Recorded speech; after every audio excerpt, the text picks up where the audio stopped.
আমরা এমন একজন জনপ্রতিনিধি চাই যিনি আসলে শিক্ষাকে অত্যন্ত গুরুত্ব সহকারে দিবেন। ঢাকা ৯ আসনের একজন নাগরিক হিসাবে যে আমাদের যে সমস্যাগুলো আছে, যেমন ড্রেনেজ ব্যবস্থা, বৃষ্টি হলে পানি জমে যায়, এরপরে ইলেকট্রিসিটির যে তারগুলোর যে বেহাল অবস্থা, রাস্তাঘাটগুলো কনজাস্টেড হয়ে যাচ্ছে, সকাল বিকাল পরিষ্কার পরিচ্ছন্ন যে বিষয়টা, এবং আরও যে নাগরিক সুবিধাগুলো আছে, শিক্ষা ব্যবস্থা।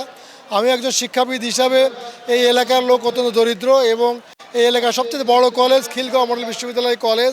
এখানে একটা 10টা বিষয়ে অনার্স আছে, একটি বিষয়ে আমাদের বিবিএ প্রফেশনাল আছে। এখানকার ছেলেমেয়েরা আসলে খুবই দরিদ্র, এদেরকে আরও এগিয়ে নিয়ে যায় কীভাবে লেখাপড়ার দিক দিয়ে। যারা আসলে জাতিকে শিক্ষিত না করতে পারলে তো আসলে আমরা প্রকৃত উন্নয়ন পাবো না। উন্নয়ন পাওয়ার জন্য জাতিকে শিক্ষিত করার খুব প্রয়োজন বলে আমি মনে করি। এবং এই এলাকায় আপনি জানেন যে আমি অধ্যক্ষ হিসাবে আমার পাশে দাঁড়িয়েছেন আমার মডেল কলেজ সভাপতি মহোদয়। এখানে জানেন যে অনেকে ভ্যানওয়ালা, রিক্সাওয়ালা, আমাদের প্রায় 10,000 স্টুডেন্ট, তার মধ্যে আমরা 8,000-9,000 স্টুডেন্ট একদম দরিদ্রপীড়িত ঘরের ছেলে মেয়ে।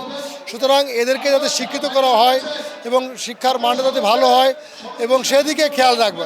আমরা এমন একজন জনপ্রতিনিধি চাই যিনি আসলে শিক্ষাকে অত্যন্ত গুরুত্ব সহকারে দিবেন, এবং আমাদের আমাদের নাগরিক সুবিধা সেগুলো উনি খেয়াল রাখবেন। এবং আমার জানা মতে আমি হাবিব ভাইকে ব্যক্তিগতভাবে চিনি। উনি কোনো সিন্ডিকেট উনি পছন্দ করেন না। উনি আশা করি উনি মাদক, উনি সন্ত্রাস, চাঁদা এগুলোকে কোনো প্রশ্রয় দেবেন না। সে তার যত কাছের লোকই হোক, তিনি সেগুলো প্রশ্রয় দেবেন না।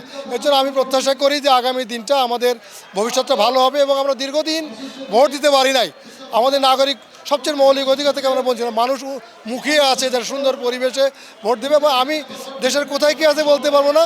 9 নম্বরে একদম লেভেল প্লেয়িং ফিল্ড আছে, এখানে কোনো সমস্যা নাই। এখানে কোনো চাঁদা, সন্ত্রাস, গোলমাল, জোর করে কেন্দ্র দখলের কোনো সম্ভাবনা আমি দেখি না। আমার কলেজে 5টি কেন্দ্র, খিলগাঁও মডেল 5টি কেন্দ্র। আমি আশা করি এবং বিশ্বাস করি যে সুন্দর পরিবেশে এখানে ভোট হবে।